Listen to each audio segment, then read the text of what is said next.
A 26-year-old man has been arrested for allegedly kidnapping a 13-year-old boy and taking him across the country. It's a disturbing story when you get into the details that we're not going to dive into here on this program. It's a family program.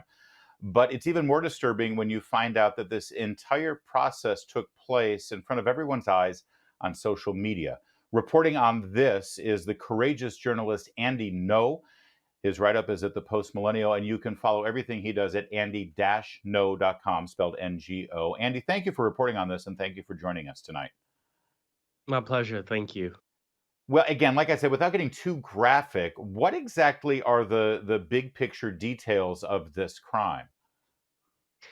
So, on the 27th of December, the Layton Police Department, that is in Utah, issued a press release and a photo of a suspect that they said had abducted a missing child.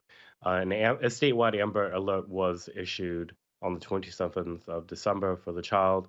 The next day, the child and the suspect were arrested over 800 miles away in Nebraska. And the suspect is still currently being held in jail in Nebraska pending extradition to Utah. Okay. And I don't think he's been formally charged yet with state and or federal charges. However, because the photo was released by the police department, you could do some reverse image searches and find that image connected to a certain Twitter account. When you go in there, you could see interactions allegedly between him and the alleged social media account of the child. Now, the posts from the child are restricted from public view. However, you can see what the adult suspect allegedly wrote, which are very graphic sexual messages that were done Yeah. out in the public. So you could actually see the process of grooming playing out days before the alleged abduction happening right on Twitter. Yeah. The And suspect, yeah. Andy, you use the term grooming, and we're told by the thought police and speech police that you can't use the term grooming, that in some way it's homophobic. But I've looked at your reporting, I've looked at the details here. This looks like grooming. This looks like an adult gay male who is attempting to entice a young child into sexual behavior. There's no other way to put it. That's grooming, is it not?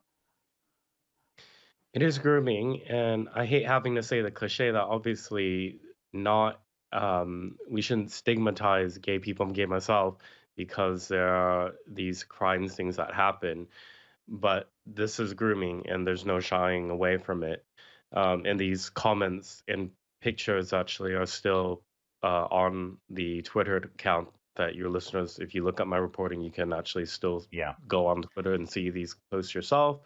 There's pornographic material, and there's a suggestion also that the child may have sent that person sexual images of the child. So Yeah. this all happened on That's Twitter. I mean, we've known it's been happening anyways, but people who bring awareness to it are demonized in the press as anti-LGBTQ. I've been accused of that way recently by Media Matters and other activist despite the fact groups. that, as you just said, you're gay yourself. But I mean, that doesn't matter. If you're on the wrong side of a story, Andy, they'll call you whatever they want. And there was also this use of this term MAP, M-A-P, that this person, this suspect, utilized quite a bit, referring to himself as MAP, or saying he's got a MAP. MAP stands for minor attracted person. This is a euphemism now that's being employed in exchange for what we used to call it, a pedophile. So the suspect allegedly operated several Twitter accounts that interacted with the child. On one of them, he, in the profile description, uses the term map identifying. And MAP is a euphemism that we see activists and some academics use now as a euphemism to describe a pedophile. Some people view it as a legitimate sexual orientation that's just how they are and should be accepted that way. And Yeah, so obviously, they're there's a trying to lot of normalize pushback. it. Yeah, they're Yes, trying and to there's not obviously a just, lot of pushback. decriminalize it. They want to normalize it and just make it another, I guess, sexual preference, for lack of a better phrase. And sadly, we don't have enough time, but I really appreciate this vital reporting. As I said, he is fearless. Andy No goes to these stories and reports on them, and he is under the fire all the time. So please support his work at his website, Andy-No, spelled NGO, andy-no.com.